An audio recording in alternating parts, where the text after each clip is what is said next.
香香，等爷爷呢。丁香这次没哭也没躲，她想看看好事到底要干什么。这里人来人往，张氏在厨房，黑子在旁边，他相信好事不敢明着干坏事儿。丁香看了他一眼，没理他，眼光看向别处。香香的衣裳真好看。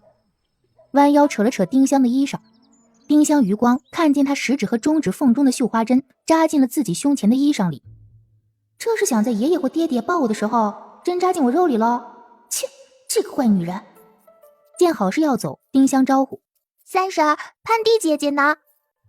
在家。好事不敢耽搁，急匆匆走了。晚霞中又出现那4个熟悉的身影。丁香带着黑子走着去迎接他们，他不敢跑，现在小身子不灵活，怕跑摔跤。丁壮像往常一样高兴地迎上前：爹爹，三婶刚刚拉香香的衣裳来着，我不想让她靠近，她非得过来。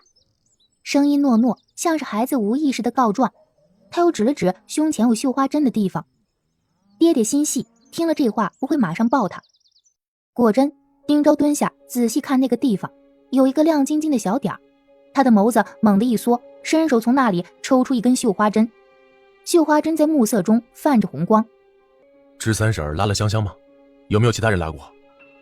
夏三奶奶摸了香香这儿，蒋大婶摸了香香这儿，夏二伯娘摸了香香这儿，何奶奶摸了香香这儿，只有三婶拉了香香这里。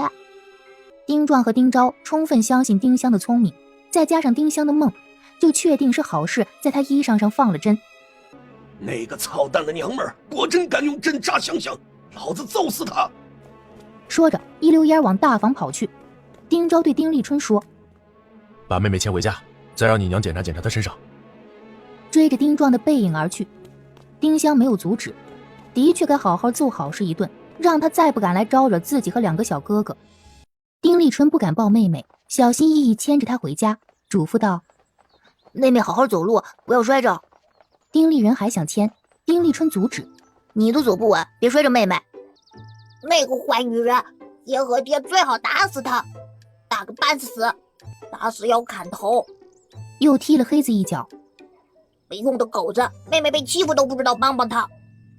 黑子呜咽2声，不知小主人为何要打他。以后有机会，小爷揍死那个臭娘们。刚走到家门口，就听到大房那边传来哭闹声。张氏从厨房里跑出来：怎么回事？听到你爷的骂人声了。丁立春说了丁昭的话，张氏吓了一跳：呸，那个臭娘们儿！丁壮和丁昭在大房大闹，丁壮打了好事一个嘴巴，死命踹了他几脚，好事就倒在地上起不来了。丁壮还不解气，继续踢。丁昭把上去说理的丁有寿打得头破血流。丁夏是怕挨揍不敢上前，只在一旁跳着脚骂人。丁昭拿着绣花针，说是好事插在丁香衣裳里的。冤枉啊！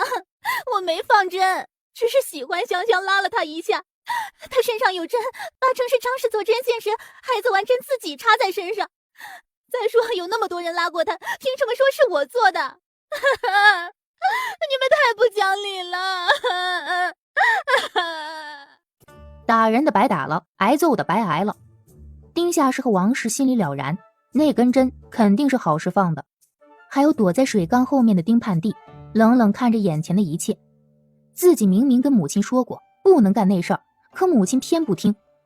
丁香梅惹着自家，二爷爷一家又厉害，母亲干嘛非得跟他们过不去？要恨也应该恨奶偏心，恨大伯娘挑事才对呀。丁力还想讨要给儿子媳妇看病的汤药钱，丁壮吐了一口唾沫骂道：呸，没用的废物，一辈子由着那破屁不要脸的老夫闹腾，又给儿子娶了个黑心烂干的操蛋娘们儿，还想要钱？信不信老子现在打死他们，一命换2命，值！丁壮父子被人劝走后，丁力又跟夏家族长哭诉：家里穷，本就没有余钱，他们被打成这样。要是你们丁家的家务事，找丁家族老帮着调解吧。他摇摇头走了。丁力气得蹲去一旁生闷气。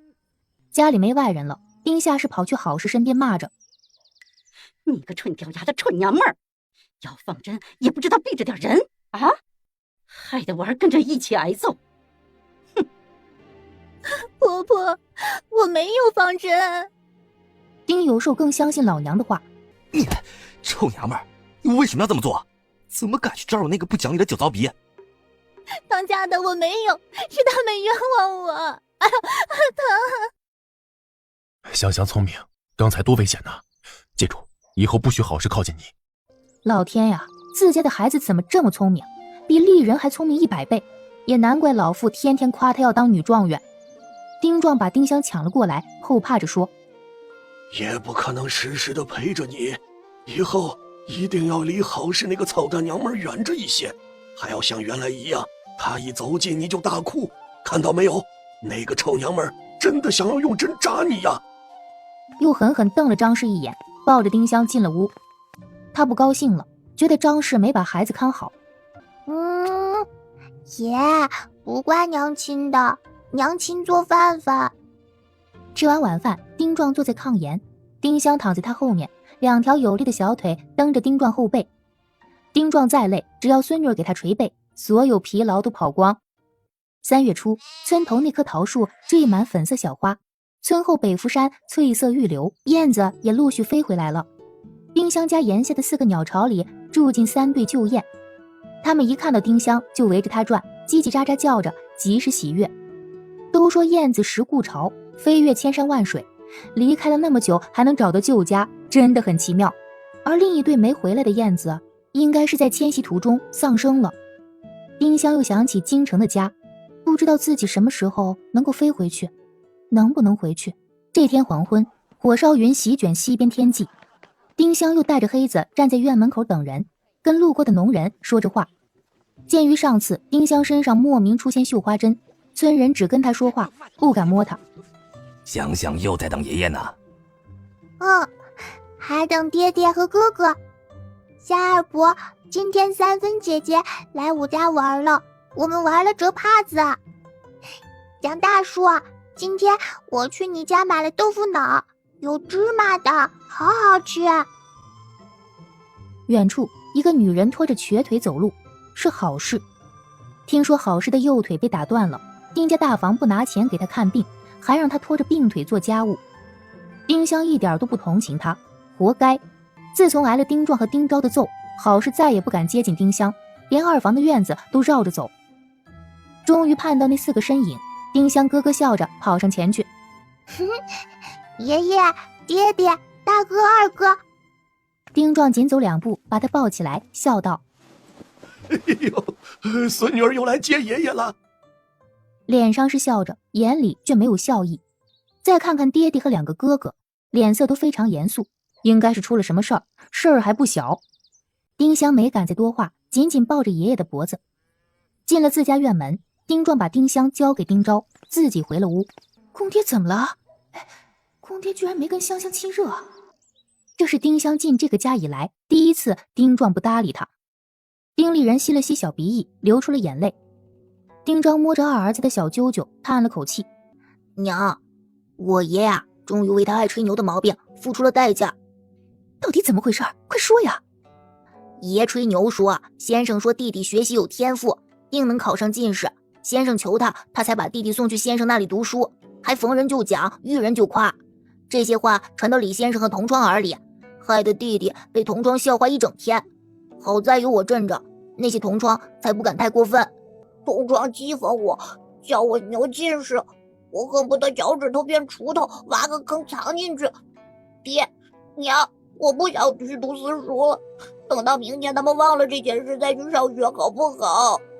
丁香同情地看了一眼小正太，真是个好学的孩子。别人几句话就受不了，将来怎么做大事？我们全家的希望都放在你身上，你不读书，怎么对得起奶奶的在天之灵？还有妹妹，你怎么给她撑腰？我不好意思见先生。你爷的性子别人都知道，这不是你的错。明天我去跟李先生解释解释，李先生心胸宽广，不会介意这种事的。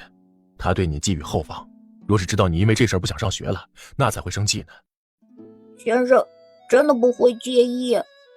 当然。秦子峰说你说的最多，明天我找机会揍他一顿，杀鸡儆猴。二哥最棒，中进士，秀他们。爹爹和大哥帮自己，连妹妹都在鼓励自己，丁立人心里才好过些。饭菜摆上桌，丁昭让丁立春去请丁壮。丁壮说不想吃，让他们吃。丁昭去请，还是没请出来。他回来对丁香说：“看咱们香香的了。”丁香去拍门：“爷爷饿着了，香香会心疼。”乖孙女儿，爷爷饿不着。他的心只对孙女柔软，坐去桌前又摆出一张臭脸，还硬撑着面子说：“除了说李先生的话，其他话老子没说错。我二孙子能耐就是能考中进士。你妹妹都知道，考上进士后去笑那些笑话过你的人，你还难过什么呀？”爹说的对，让自己变得更强大，才是反击那些人的最好方式。丽人，记住没有？丁丽人重重的点点头。可我还是觉得应该等到弟弟考上进士后再说大话。过几天你们休沐，也带你们去县城逛逛，全家都去，在馆子里吃顿好的，给香香买块漂亮尺头，给丽人买个好看的雕花笔筒。要雕喜鹊灯织的，兆头好。丁壮点头允诺。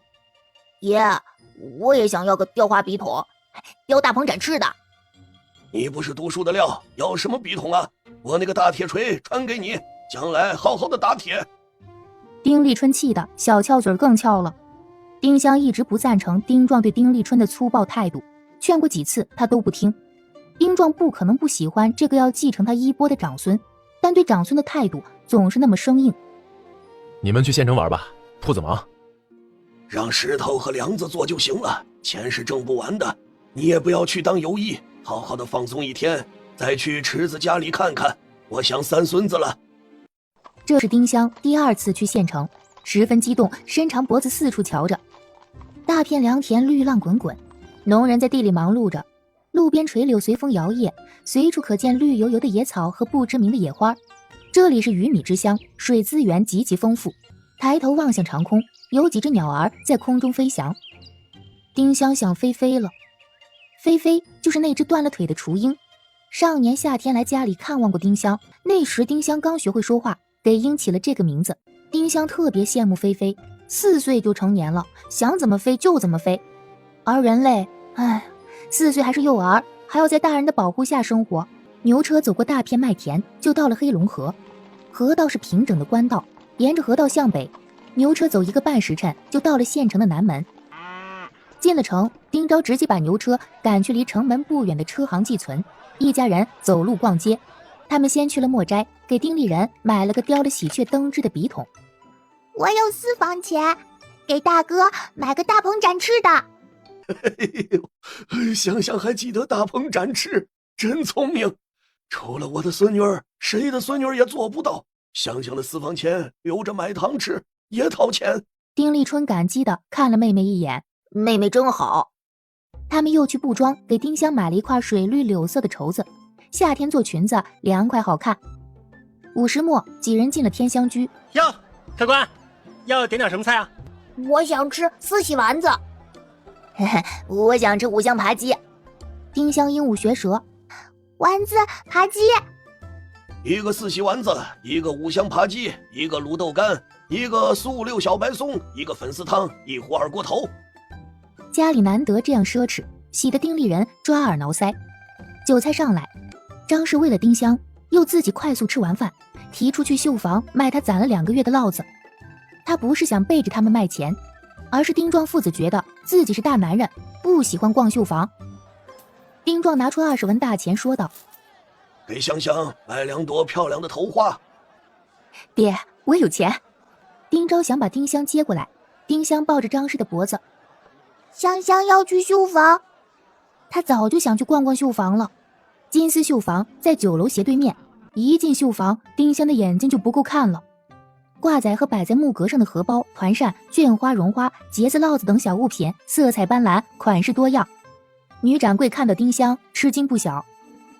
之前就听张氏说过，她闺女长得好看，却没想到这么好。哎呀，这哪像是从张氏肚里爬出来的孩子，就是年画中的玉女啊！哎呦，好可人疼的小妮子，我活这么大岁数，这还是头一次看到这么漂亮的孩子。香香呀，长得像我婆婆。她从怀里取出一把烙子及稍大些的结子，掌柜给了她500文大钱，眼睛还舍不得离开丁香的脸呢。张氏买了2朵孩子戴的头花，见闺女喜欢看，就抱着她在1楼绕了一圈。丁香看的主要是节子，烙子加粗后就是节子。1寸同心缕，千年长命花，心似双丝网，终有千千结呀。他正看得出神，被掌柜的笑声打断。哎呦呦，这么小的孩子居然喜欢看这些东西，这太招人稀罕了。说着，他取下一个蜻蜓烙子小挂饰，系在丁香衣上前襟的系带处。张氏笑道：“快谢谢公姨。”谢谢公姨。回到酒楼，丁壮父子也喝完酒了，他们去隔壁买了2包点心，把牛车取到，去了丁池的家。丁池家离金湖大街不远，2刻多钟就到了。哎呦，是老爷、大爷、大奶奶、少爷、小姐哟！哎呀，我们就是泥腿子，无需叫得这么好听。二爷、二奶奶、老爷、大爷、大奶奶、少爷、小姐来了。丁池和唐氏、丁丽来迎了出来，小正太跑在最前面，扑过去抱住丁壮的腿。爷，妹妹。除了小正太，那2人的脸色都不算好看。哎，爹，大哥，你们要来怎么不先说一声啊？这吃饭了吗？我让季嫂子做啊。说的有多言不由衷，是人就能看出来。丁壮白了他一眼：“老子不吃你家饭，坐坐就走。三孙孙也想你了。”我也想一想爷、二哥、大哥了。心中的排位不加掩盖地表达出来。他又仰头看向丁香：“我要对妹妹好，我要对妹妹好，我天天都要说手指头那么多呢。”他一口气说完，没掰手指头。丁香心里帮他数了，数的是10遍。他哪里傻了？姑太太来了。丁池的笑容真诚了许多，起身迎出去。丁昭和张氏等人也迎了出去。不止丁叔娘来了，苗氏和郭子峰也来了。见二哥一家也在，丁叔娘笑容更盛。几人都不约而同地劝起了丁池，让他好好跟唐庆家学做生意，不要自己胡搞。丁池非常不耐烦，嘴硬道：“不是我哪里胡搞了我？每次拿钱之前都看了唐氏的印堂和银窝窝了吗？这几次我都赚了大钱了，这就足以说明我看相准吗？是不是？有本事不但只会做生意，会看相也是一种本事，是不是？”丁壮气得想打人，被丁叔娘劝住。几人又继续苦口婆心地跟他讲道理。就算你会看相，也不能每次做生意把所有家底都投进去，万一亏了就一无所有了。谨慎能补千秋蝉，小心驶得万年船。做任何事都要留余地。丁立春认真听着大人们的谈话。丁立人和郭子峰卖力吃着桌上的唐氏蜜饯。丁立来拉着丁香去了西屋，那是他的小屋，摆着柜子、几案、锦凳、雕花架子床，让住久了土炕的丁香十分眼热。丁立来打开几案的一个抽屉，从里面拿出一个匣子，打开，非常大方地说：“妹妹，这是我全部的私房，都送给你。”里面装1个金锁、2个银锁、2个小玉石挂件，20几颗银花生。我不要，求求你还是收下吧，我爹让我巴结你，对你好。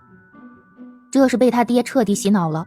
丁香很感动，还是摇头说：“三哥的心意我收下，不需要巴结。这东西你自己留着，我不要。”啊？什么是心意啊？就是你对我的好。我对你的好就是送你这些私房啊。丁香被他整得不知如何解释，想了想说：“好，不是送私房和巴结，是关心、爱护、尊重，心里记挂着他的。”丁立来一脸呆瓜样，他听不懂。看着憨憨又懵懂的小正太，丁香把匣子盖上，放进抽屉，拉着他跑去院子里玩。妹妹拉自己的手，让小正太又是开心又是幸福，觉得自己巴结起了作用，妹妹也喜欢自己了。丁香指着花数数：1朵、2朵、3朵、4朵、5朵、6朵。数到6，丁香停下，看向小正太，意思是接着数。丁丽来明白了妹妹的意思，接着数道：7朵、8朵、10朵。又撅了撅小翘嘴儿。哼，我都能数到10了，他们还说我笨的拉住屎。小正太能从1数到8，就是要越过9直接数10。几乎所有人都觉得丁丽来像他娘，不聪明。3岁的孩子连10个数都数不全，更别说背诗背书了。丁香像大人一样摸摸他的小胖脸。三哥一点都不笨，跟二哥一样聪明。来，重新跟我数花花。这孩子先实践后理论，会数手指头那么多，我要对妹妹好，哼，就是不会数9。丁壮、丁昭、丁叔娘跟丁池讲了半个多时辰的道理，丁池嗯嗯哼哼，一看就没听进去。唐氏也翻着眼皮不高兴，觉得这些人实在小瞧自己相公和自己了，自己能旺夫，相公会挣钱，他们还不满意。丁壮气得想抡巴掌，被丁叔娘拉住。哎，孩子年轻，慢慢劝。丁叔娘把丁池从小带到大，觉得他没有亲娘可怜，舍不得动他一根手指头。爷，姑奶，三哥可聪明了，能数到15呢。丁丽来给他们数了一遍。1、2、3。哎呀呀哎呀，宝，哎呦，宝贝儿哎，哎呦，我儿子真能干，跟你爹一样俊俏聪明。哎呦，丁香暗道，我还没说丁丽来数了15朵花，就知道除去11朵红花，还剩4朵白花呢。今天这孩子突破了9字，就自动会做15以内的加减法了。都说我儿傻，哪里傻了？哪里傻了？聪明着呢。儿子，等他们一走，咱就去你外祖家，告诉他们这个好消息，多在他家吃几天饭，给你爹省口粮。好，我要去酱酒局、香酥扒鸡试试丸子。爹，你说池子能听劝吗？我怕他挣钱越多胆子越大，一个不好把整个家都败了。那个逆子什么时候听话了？你看他挣了点钱的牛皮样子，老子恨不得用鞋底子抽死他。该劝的劝了，他要一条道走到黑，我也没辙。唉，可怜我那3孙子，怎么就摊上这么一对二了吧唧的爹娘呢？池子说香香有大福，能旺家旺夫，这话肯定是没错的。唐氏面相旺夫，或许真能助他发大财。即使唐氏真的旺夫，旺的也不一定是池子。倘若他换了个相公，发财的就另有其人，还是要本人能干靠谱，不眼高手低才行。这么说，一定不许那个混账休妻。我不是那个意思，好不好？爷爷，若五叔没了，就留不住五婶了。香香旺家，你五叔不会没的吧？妹妹要旺，也是旺我们家，不一定能旺到五叔。还有，妹妹要旺家，也要长大后，她现在什么都做不了。不管你五叔说的对不对，你们要做的是管好自己，只有自己努力勤快，才有好日子过。还要谨慎，听人劝，不能像五叔那样。特别是立春和丽人啊，妹妹还要靠你们撑腰呢，靠你们给她攒嫁妆呢，怎么尽想着靠妹妹过好日子呢？两兄弟红了脸，丁丽人忙表态：我要勤奋学习，考进士，给妹妹撑腰。丁立春也忙道：我要当将军啊，不对，我努力打铁挣钱，还要勤奋练武，给妹妹攒嫁妆，揍那些想欺负妹妹的人。丁昭不得不承认，大儿子的话比二儿子的话更靠谱。丁香望向长空，天空湛蓝，斜阳西坠，不时掠过几只归巢的倦鸟。他一定会旺这个家，让他们过好日子。什么啊物，臭了点东西还拿来卖？因为这个海螺，丁池又退了商人500文大钱。啊，难道师傅真的没有那么厉害？自己真的没有看相的天分？唐氏根本不旺夫，不会吧？他回家问唐氏：喂，媳妇儿，我拿银子出去之前，你用猪油擦你的印堂，激吻我和淫吻我了吗？啊，擦没擦？自从池哥上次说了我就再也没擦过猪油。丁池叫来季嫂子，把海螺甩给他：爷，刷干净，蒸来吃。这么丑的海螺还有臭味，不吃，扔了。想到那亏了的100多两银子，丁吃的心都在流血呀。他舍不得扔，想着把壳砸开，若里面的肉没大问题，就多加些调料切片炒着吃。他出去找来斧子砸开海螺，腥臭味更浓。他嫌弃的把海螺肉甩给季嫂子。算了，拿去扔了吧，臭死了。唐氏出来看了眼那团肉，惊讶道：肉里面是什么？还发光呢。丁池夺过肉一看，肉里居然有一颗淡粉色的珠子。他听说海外有极少的海螺能产珠，海螺珠极其珍贵，马来国和淡马锡国还给皇上进贡过呢。这颗珠子虽然比黄豆粒还小一点，又不算很圆润，但颜色好看，粉粉嫩嫩的，跟南珠东珠明显不同。诶，这是不是传说中的海螺珠？丁池喜的心脏骤停一下下，猛亲了唐氏几口，就拿着珠子砸烂了的海螺壳及腥臭的海螺肉，跑去那个商人住的客栈。商人见了惊喜不已，这的确是海螺珠。海螺长珠的少之又少，出现在大黎界还是第一次。商人虽然深恨自己把这颗珠子硬推给丁池，但人家有这个福气不是？这颗海螺珠品相不算很好，否则可以卖几千两甚至上万两银子。商人最终以700两银子买下海螺珠，丁池得意极了，孝敬丁壮10两银子，还给丁香买了一对沉甸甸的金镯子。这次中了大钱，爹爹看了娘亲的印堂，还亲了娘亲的银窝窝和金窝窝呢。丁池挠挠头，嘿嘿干笑几声。丁香也相信丁池的确会看相了。大旺真的这么牛啊？那自己的吉旺不是应该更加惊世骇俗吗？嘿嘿，丁香心里美滋滋的，希望自己的吉旺把这个家旺起来。看到丁池和唐氏毫不避讳的互相送秋波，丁香坏坏的想，他们此时的恩爱更加高涨，丁池会不会当一夜八次郎啊？丁池一家走后，丁香就把金镯子送给张氏。香香还小，送给娘亲戴。张氏自是知道丁池打的什么主意，更不会要别人送闺女的东西。娘不要，留着给香香当嫁妆。香香长大，我自己挣钱买嫁妆，还要给爷和爹买缎子衣裳，给娘买玉镯子，给哥哥买最好的文房四宝。好，娘啊，等着香香给娘买玉镯子戴。张氏还是让丁香把金镯子收进自己的大匣子。香香去歇歇，娘给你做碎肉面条。香香喜欢吃碎肉面条。丁香不知不觉又进入梦中，也不完全是做梦，她还能清晰听见厨房传来的剁肉声及外面的鸡叫狗吠声。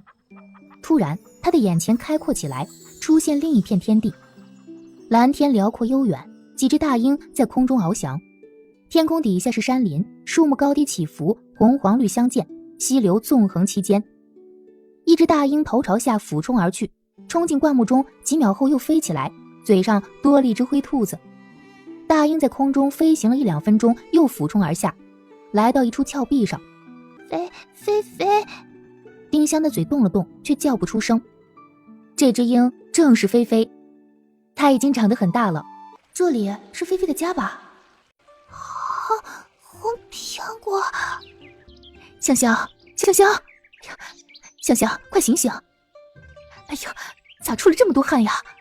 张氏做好面条来叫香香吃饭，看见10几只鸟儿在小窗外盘旋，还有鸟儿飞进了小窗。他还没走进东厢呢，就闻到一股沁人心脾的浓香从小窗里飘出，香气是香香身上发出来的，出奇的浓郁好闻。娘，我刚刚做了一个梦，梦到菲菲了，还有红苹果。香香一定是馋红苹果了，又想菲菲，就做了这个梦。咱家的苹果虽然不红，还是甜的紧。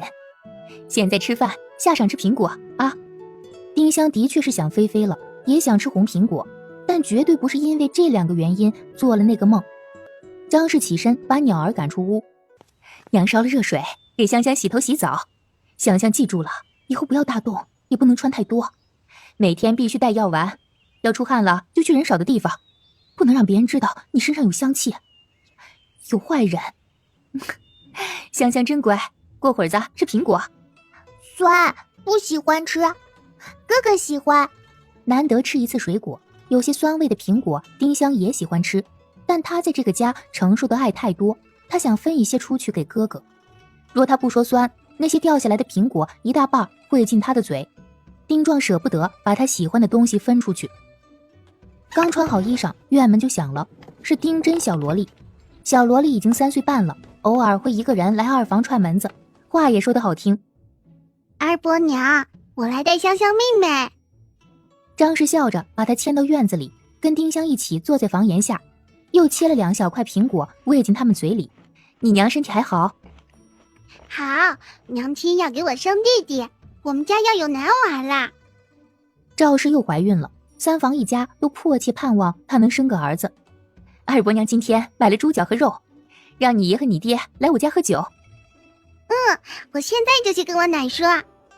二伯娘，请我吃肉肉吗？请，当然请。丁真还要拉着丁香一起去自己家，张氏可不敢让丁香独自出去，笑着说：香香头发还没干，不能出去。真儿回来再跟香香玩。丁香很郁闷，自己被这个家带的娇气，哪怕都知道她早会，也绝不允许她独自出院门，或是离开大人的视线。香香可真聪明，折的豆腐块比我折的还好呢。哎呀，折的盘子比我也折得好。那咱们不玩帕子了，玩扔石子儿好不好啊？傍晚，丁香领着丁真和黑子在门口等人，远远看到一个小男孩一瘸一拐走着。小男孩很矮，看着就像1岁多的孩子，没走稳，他一下跌坐在地上，旁边几个小男孩大声喊着：小瘸子，小瘸子！是丁四父。丁四父很少出来，丁香这是第3次看到他，都离得很远。丁真扯着嗓门喊起来：四父弟弟，过来，给你吃冰糖。2父哥哥和4父弟弟好，3父哥哥最讨厌了，又馋又爱打人，还想给我爷和我爹爹摔瓦盆呢，我呸！丁四父向这边走来，一瘸一拐，走得很慢，比他3个哥哥长得都清秀，眼睛亮晶晶的，一看就是聪明孩子。可惜腿瘸了，丁香有些难过，自己跟他算得上同病相怜，都是婴儿时期因为长辈看护不力被坏人伤害了，自己被偷，他被摔断腿，只是自己好命被丁昭救了，而他没有人救。真姐姐，香妹妹，香妹妹，我手里头没有针，不会扎你。我知道4父哥哥不会扎我。把手里的冰糖塞进他手里，丁真也把冰糖塞进他手里，还嘱咐道：快吃，别被3父哥哥看到了，又该来抢了。丁四父把冰糖塞进嘴里，甜得他眯了眯眼睛。张氏拿2片煮好的肉出来喂小姑娘，见丁四父站在这里，愣了愣。二婶。张氏鼻里嗯了一声，先往丁香嘴里喂一片肉。丁香没吃，指着丁四父：给4父哥哥吃，他好瘦。我的肉肉也给4父弟弟吃啊。张氏看看瘦弱的丁四父，也动了恻隐之心，把肉喂进丁四父的嘴里。丁四父第1次这么大口吃肉，滋味美妙的他无法形容。这是不是登仙的感觉？突然，丁真指着村口的方向说道：我爷我爹爹回来了，二爷爷和二伯伯，立春哥哥丽人哥哥回来了。突然天边极目处出现一只大鸟，大鸟越飞越近，丁香心里有一种渴望，目不转睛看着它。大鸟飞到他家院子上空，俯冲而下，停在院子里。菲菲，菲菲，真的是菲菲！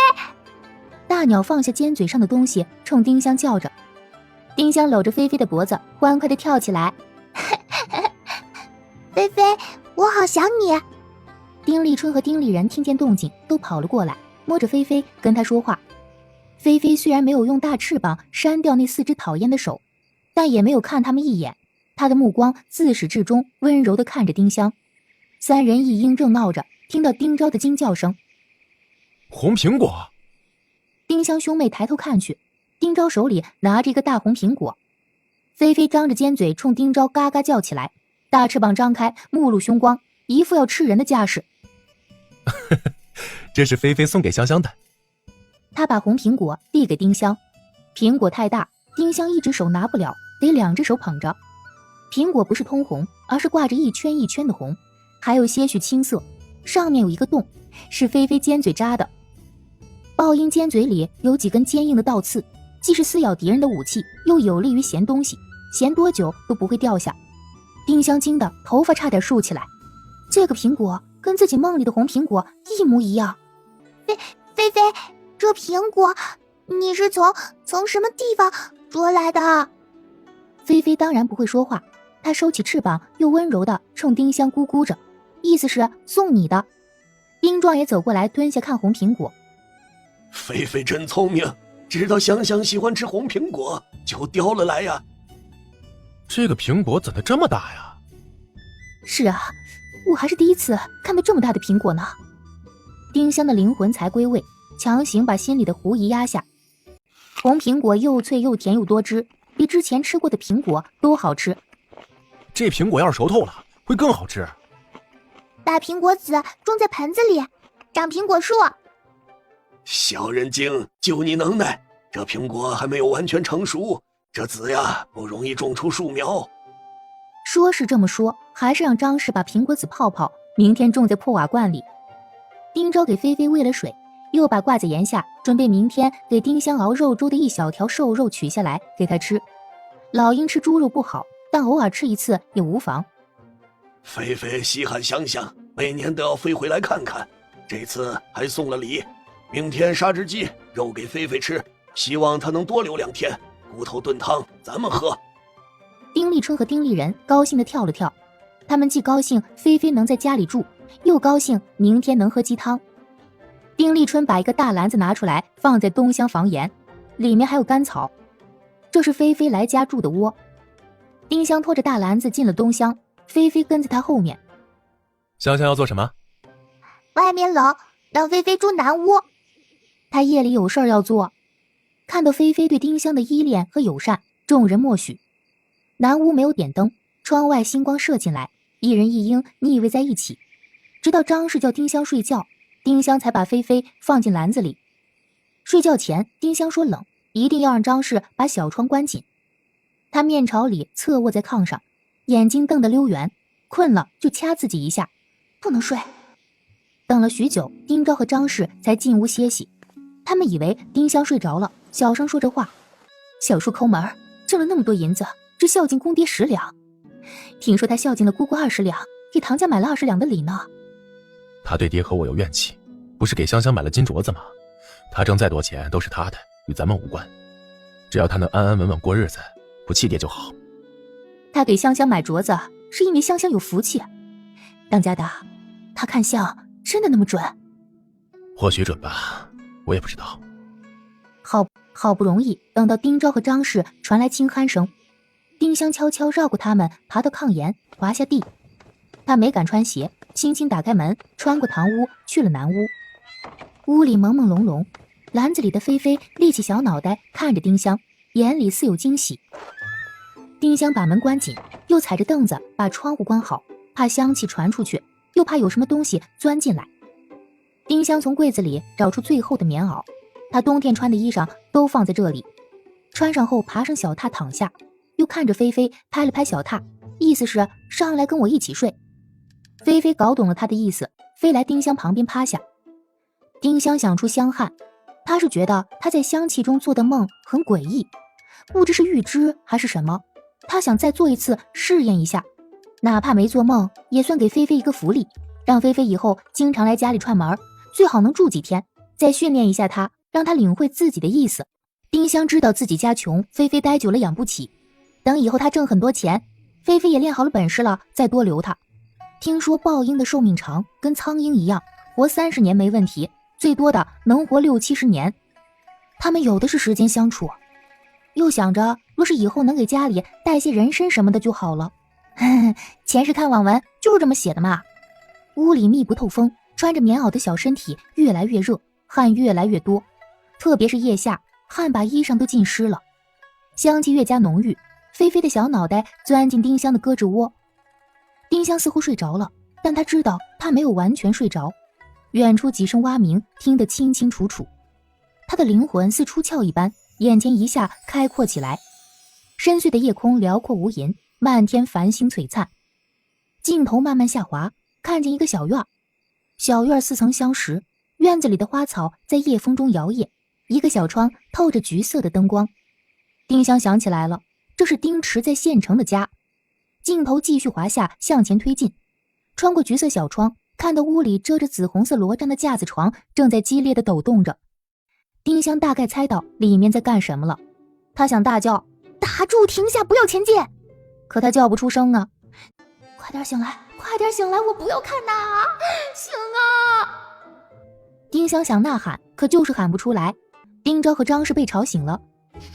咦，怎么这么香啊？香香不在了。推开门，浓郁的香气扑面而来。丁香穿着棉袄躺在小榻上，菲菲跟她挤在一起，一人一鹰，睡得正香。丁壮的大嗓门传出来：黑子怎么了？爹歇息，无事。你去把香香叫醒，我去烧热水给她擦身子。秋夜的风很大，希望夜风能快点把香气冲散。香香，醒醒！香香，娘亲。菲菲已经醒来，正不高兴地看着张氏，恨不得啄他一口。香香，你这是干什么呀？丁香没敢说真实原因。出汗香，菲菲喜欢。张氏懂了，孩子知道菲菲喜欢他的香味，才穿成这样让自己多出汗，以期让菲菲多来家里。傻孩子，你这样容易生病。丁壮也闻到了一点香气，穿上衣裳走出来。他不好意思进东厢，在门外问道：怎么回事？张氏低声说了原因。真是个傻妮子，夜里风大，赶紧给她洗洗，我要生病了。把水烧在锅里的丁昭出来：我烧上水了，爹，回去歇着吧。丁香觉得非常累，有些虚脱，像前世单位运动会跑了800米的感觉。夫妻二人给丁香洗了澡，擦干头发，抱回自己屋歇息。屋里还残存着淡淡的香气，如置身花海。香香记住了，万不能让外人知道你有香气。哥哥岁数还小，也不能让他们知道。若旁边有外人，又感觉自己要出汗，一定要躲远些。还有，这种汗出多了，或许对身体不好，不许刻意让自己出汗啊。哦，我知道了。丁香答应着，奇怪自己怎么梦到丁池和唐氏做那事儿，这就是春梦吧？前世今生第一次做春梦，还是别人的。唉，春梦了无痕呐。今天午歇时，香香也出汗了，好些鸟儿跑来咱家。当家的，香香体质奇异，五叔说她忘家忘夫忘那个，会不会是真的？池子那小子，说不定真有些本事。那2个妖精又浮现在丁香眼前。我不想听你们说五叔和五婶儿。他也想通了，之所以刚才梦到丁池和唐氏，是因为睡前听丁昭和张氏说了他们，自己心里想了他们。好，我们不说话，睡觉啊！卧房门外传来啄门声及嘎嘎叫声。菲菲想进屋跟丁香一起睡。菲菲高兴的时候叫声是咕咕，不高兴就是嘎嘎。她此时不高兴了。爹，让我过去跟菲菲一起睡吧。不行，小孩子不懂轻重。丁昭毫不犹豫地拒绝。鹰厉声更大：让菲菲进来吧，求你了。丁昭只得起身，打开门，把菲菲抱在丁香旁边。菲菲老实下来，小脑袋埋进丁香的胳肢窝。夜静极了，丁香睡不着，想着那3次香梦。他已经肯定自己的香汗有玄机，香汗的气味浓到一定程度，他就会在香气中做梦。香梦跟平时做的梦不一样，比较浅，能听见身边的声音，也知道在做梦，就是醒不来。鉴于菲菲带来的红苹果，菲菲家门口确实有棵苹果树，那2只妖精是夫妻，做那事儿也正常。这么说来，香梦梦境里出现的场景是真实存在的。丁香兴奋的小心肝砰砰直跳，那种梦应该是他的一个异能。还有，做梦之前想什么就能梦到什么。梦到李妈妈那次是睡前想了李妈妈，梦到菲菲那次是睡前想了菲菲，梦到那2个妖精之前是想了他们。这么说，李妈妈那个梦也应该是真实存在的。或许是怕被灭口，带着男人儿子逃跑了，经过的山上还有睡佛。若李妈妈还活着，又有个标志性的物体，找到她还是有希望的。她这个穿越女也有金手指了啊！以后有机会再实验，找出这个异能的准确性。次日，丁香醒来，身上乏力不想动，头也昏昏沉沉。院外有说话声，却听不到小鸟的呢喃声。还好燕子已经飞去南方。少年菲菲夏天来住了一天，外出找食的几对燕父母不敢回家，急得在院外打转。雏燕饿得叽叽直叫，燕父母还是鼓足勇气来喂食它们。那天夜里，燕父母一直站在巢边守护燕宝宝，他们的意思很明显，要吃就来吃我，不要吃我的宝宝。丁香没看到，还是第二天听丁壮说的。无论是人还是动物，母爱和父爱都是最伟大的，当然也有例外。他一直告诫菲菲，来到他家不许吃他家的燕子及鸟儿，不在他家他就不管了。菲菲也要活命不是？又想到家里的那些鸡，就是菲菲不来，鸡也逃不了被吃的命。菲菲蹲在丁香枕畔，温柔地看着她。早。一醒来就能看见菲菲，真是件令人高兴的事儿。菲菲用头顶贴了贴丁香的脸，从小窗缝隙飘进几缕秋风，伴有鸡汤的香味。我娘杀鸡了，你有好吃的了。菲菲小脑袋又跟她贴了贴。这个时候张氏走了进来。香香醒了，娘给你穿衣裳，今天早上呀吃鸡汤饭。爹呢？他们早走了。看到闺女神情艳艳，张氏心疼。香香记住了，以后不能多出汗，对身体不好。哦。张氏进厨房端来2个碗，鸡汤饭放在大桌上，装生鸡肉的大碗在菲菲的嘴边晃了晃，放在地上。菲菲知道那是她的吃食，飞过去吃起来。一只鸡除了骨头、鸡头、爪子，以及给丁香留的一只大腿肉和肝子，所有肉都剔下来，是菲菲的4天口粮。丁香没有闹着自己吃饭，一口一口由张氏喂着。饭里有一些碎鸡肉和鸡肝，吃进嘴里喷香。熬了大半罐，香香能吃好几顿呢。你爷说呀，若菲菲喜欢在家里住，4天后再杀一只鸡。4天杀一只鸡，张氏心疼的脸都皱在了一起。丁香感动不已，爷爷一定是看见自己太喜欢菲菲，才多留她住几天。爷爷绝对想不到，菲菲若训练好了，对这个家的意义有多大。吃完饭，张氏去忙碌，丁香和菲菲坐在炕上玩。没人了，丁香打起精神训练菲菲。菲菲最喜欢的是丁香的香气，那就用自己的香气训练她。菲菲想靠近自己，丁香就把她推远些，拿一把梳子让她闲着，放对地方了就亲亲她的后脑勺。别人看是亲她的后脑勺，实际上是丁香抬起的胳膊让腋下对着菲菲的嘴。一人一鹰这个姿势，丁香笑出了声。菲菲真是只聪明的豹鹰，训练了1天就知道衔指定的东西了。若是菲菲跟燕子一样把窝安在自己家，早上出去把肚子填饱，晚上回家住就好了。若是她能叼更值钱的山参回家，当然就更好了。但豹鹰习惯把家安置在人迹罕至，他又认为绝对安全的地方。有时间就训练吧，这么聪明的豹鹰，万一哪天开窍，把这里当成他的家也不一定。想到梦中那朵貌似灵芝的东西，菲菲为什么只叼苹果不叼其他东西呢？或许是他偶尔看见人们吃苹果，就觉得苹果是个好东西，而那些人参灵芝什么的，他不知道他们的好。晚上那爷孙4个回来，丁香给他们展示了一下，他把一根树枝丢出去，大喊一声拿来，菲菲就飞出去把树枝衔回来，众人大乐。丁立春又把树枝丢出去，大喊一声拿来，菲菲像是没听到，小眼睛只看丁香。小少年无比沮丧，菲菲要听我哥哥的话。菲菲听不懂，依然温柔地看着他。丁香抱歉地跟丁立春说，菲菲还不能完全听懂我的话，慢慢教会听懂的。听懂了妹妹的话，妹妹也让菲菲听我的命令。好。多杀2只鸡，让菲菲多在家里住些日子，也多给香香补补。我孙女聪明，这么小就知道训豹鹰了。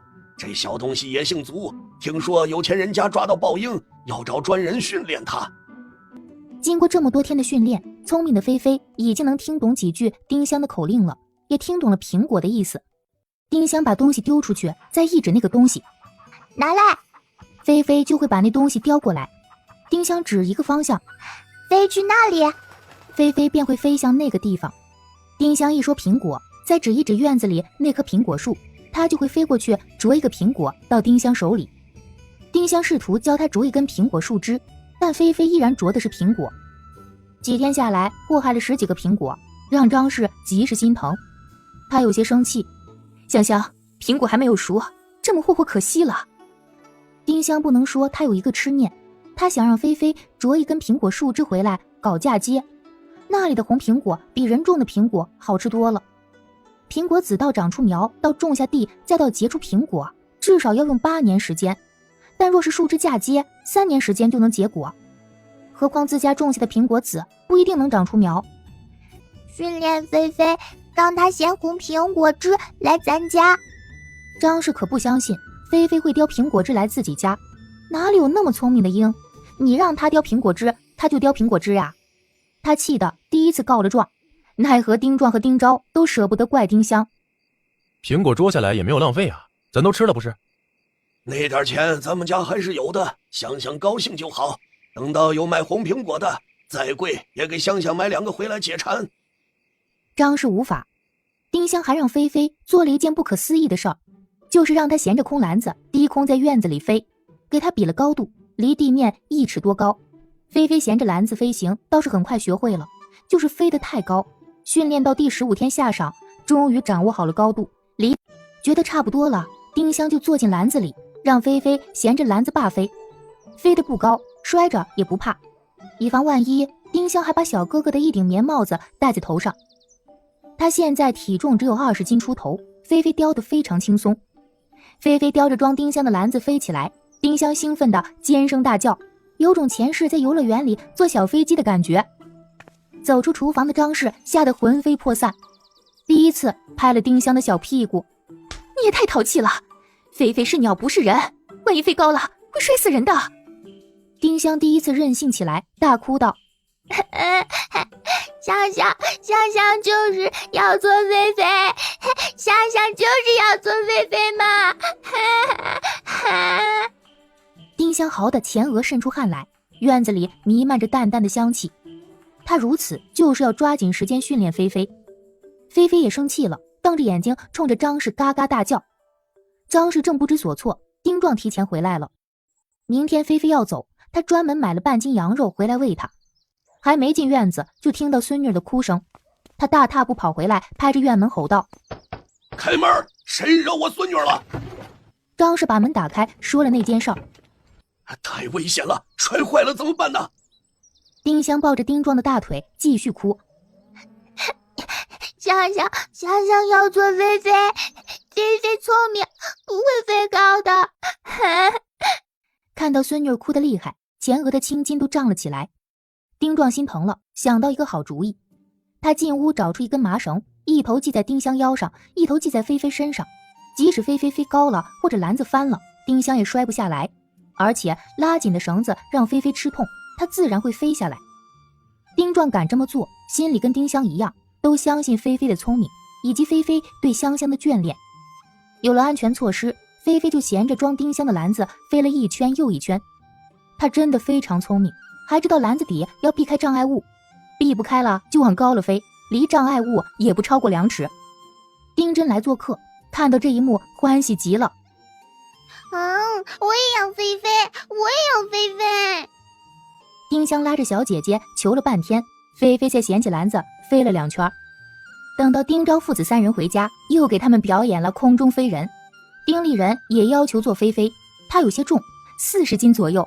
菲菲又带着他飞了2圈。丁立春知道自己重，羡慕也没提这个要求。睡觉前，丁香重新在菲菲腿上系了一条红烙子，她的眼圈是红的，舍不得她。她想着等自家有钱了，菲菲也练好本事了，她想住多久就住多久。次日一大早，丁昭抱着丁香，丁香抱着菲菲，带着丁立春、丁立人向山里走去。只有把菲菲带进山里放飞，他才知道是让她回自己家。路上遇到村人经过，人家笑问：丁大哥，你们这是去哪儿啊？这只鹰落在了我家，我们抱去山里放飞。为啥要放了？要不你卖给我吧，我出5贯钱。丁昭不高兴了，占便宜占到自家身上，哼，不行，他喜欢我家孩子，我家孩子也喜欢他，舍不得卖。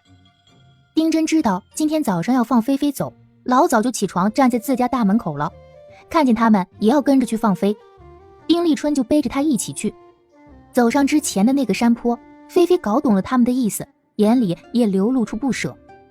丁香抬了抬胳膊，菲菲太重，胳膊只晃了晃。菲菲，去吧，去林子里自己找食吃啊，若是吃饱喝足能回家就更好了。菲菲展翅飞上天空，在他们头顶盘旋2圈，越飞越高，向远处飞去，直至消失。丁立人怅然若失，若菲菲真能晚上回家就好了。丁立春也有这个奢望，嘴里说道：菲菲又不是人，怎么可能那么懂事儿？菲菲没有成年，还要继续练本事，为她好，就不要把她留在家里。丁真表现得更直接，瘪着小嘴流出泪来。菲菲走了，丁香一直提着的精气神也没了，又艳艳的没有精神。连续2次出汗做梦，耗费丁香许多体力，又费精力训练菲菲。丁香瘦多了，以后即使要做那个试验，要时间隔久一些。丁壮心疼坏了，让张氏杀了1只鸡，专门给丁香进补，又把丁香抱去镇上看病，开了补药给她调理身子。丁壮为此还训斥了丁昭和张氏，说他们没把孩子看好，让孩子遭老罪了。张氏把丁香看得更紧，绝对不许她离开自己的视线。丁香想再出香汗做试验，根本找不到机会。年前丁家大房出了件大事儿，丁夏氏得大肚子病死了。他夏天就得了这个病，一直没治好，据说痛得天天惨叫，死状非常吓人。丁香只远远看过他1次，干瘦的老太太大着嗓门骂人，2里地外都能听到。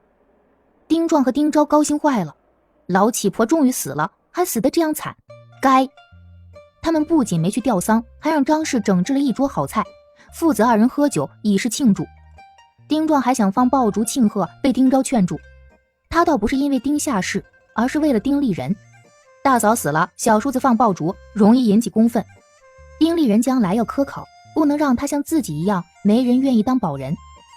丁香也高兴，那个恶老太婆早就该死，她死了对2房是好事儿，对大房又何尝不是件好事儿呢？特别是被他一直欺压的丁盼地更是好事儿。丁壮6月初得了1次重病，虽然治好了，到现在身体还没康复，大半时间在炕上躺着。爷爷重病期间，丁香哭得极是伤心，眼眶周围的皮都擦破了。他舍不得爷爷早死，爷爷还没享过他的福呢。古人能活到50岁，就算寿终正寝，超过60是高寿，超过70古来稀。爷爷已经48岁了。丁壮重病清醒后说的第1句话是：我已经1只脚踏进阎王殿了，又被我的孙女儿给哭了回来，我舍不得香香，怕我死后她遭罪呀。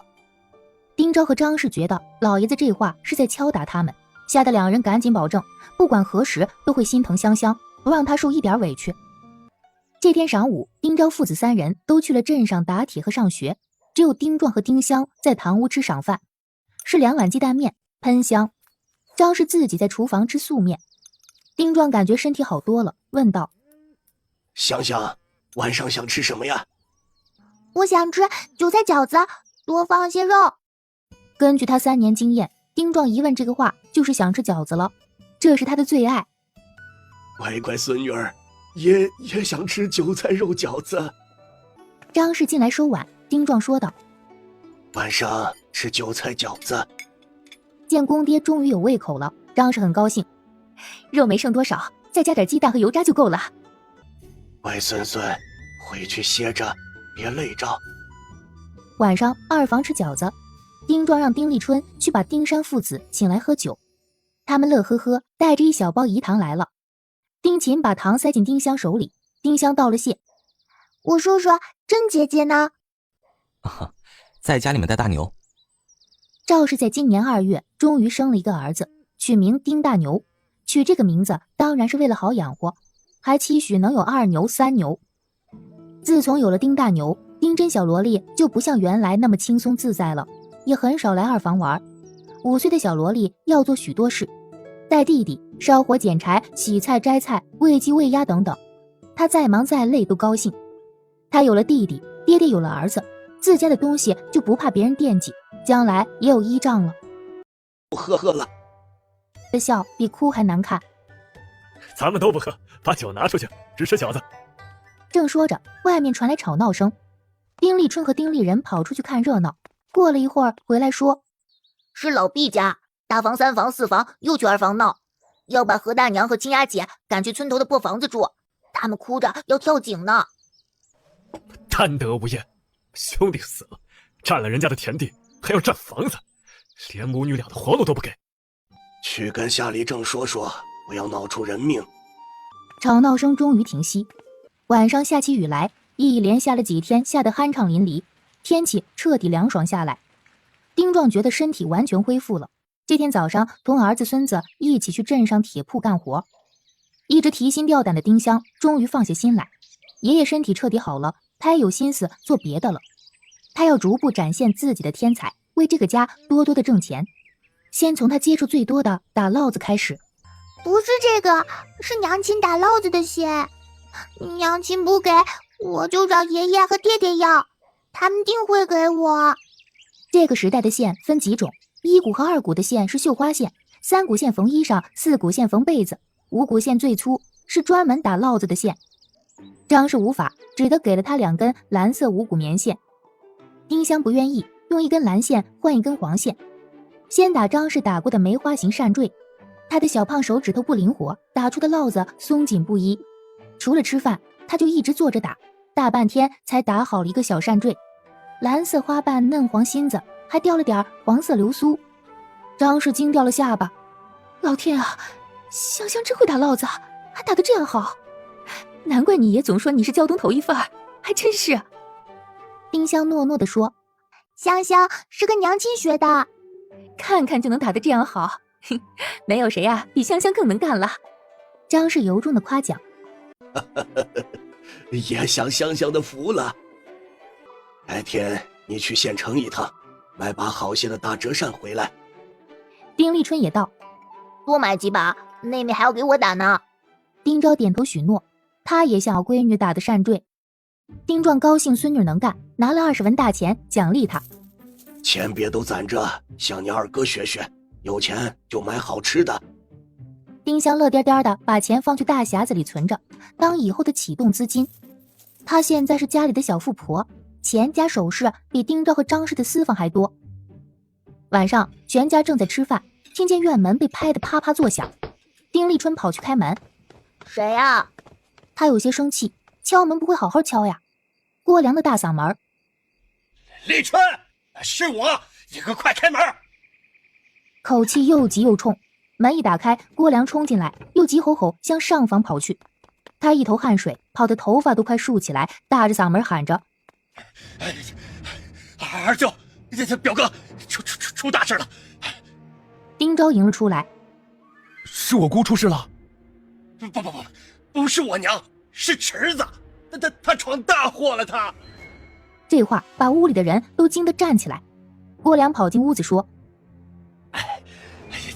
今天晌午，唐少东家来了我家，说池子被骗着，他参与了什么赌石，用他家所有的存项，加上他家宅子，又在交子铺以3分利借了1200两银子呀，买了一块80斤重的蓝田玉原石啊！哎呦喂，说是原石里的蓝田玉可以卖到1万两银子以上，可切开以后，里边含的玉极少，还玉质粗糙。连20两银子都买不到啊！你说这可怎么办呢？丁壮身子晃了晃，大巴掌拍了一下桌子，悲愤地说：“那个畜生居然敢去赌石，快钱哪有那么容易赚的？这下闯大祸了吧？”池子呢？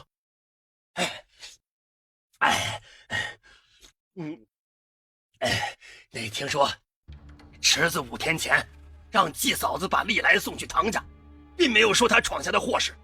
只说他和唐氏去省城找薛大户谈生意，哎呀，其实他是被饺子铺的人压着去借钱了，哪知道他和唐氏半夜逃跑了。你说说。屋里的人更慌了。丁立春吼道：“他们跑了，谁还钱呢？”丁良用袖子擦擦脸上的汗：“今儿个交子铺的人找到唐家，唐家才知道池子闯了这么大的祸，坚决不帮池子还钱呀。唐少东家还指着我爹娘大骂，说丁池把唐家闺女给拐跑了。而且不说交子铺，若他们找到池子，会打死他的。二舅，表哥，交子铺的人敢借池子这么多钱，一定是知道你们家有些家底儿，唐家富裕，还知道你们跟省城薛大户有关系。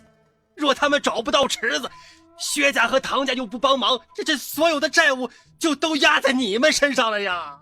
那么多钱，即使你们把铁铺和这小院都卖了，还有田地，这也差得很远呢。我爹娘让我过来跟你们说一声，这交子铺的楚老板心狠手辣，手上有不少人命啊，让你们赶紧去外边避避风头去，以后都不要再回来了。丁壮咳嗽一声，吐出一口鲜血，众人更怕了，张氏捂嘴哭起来。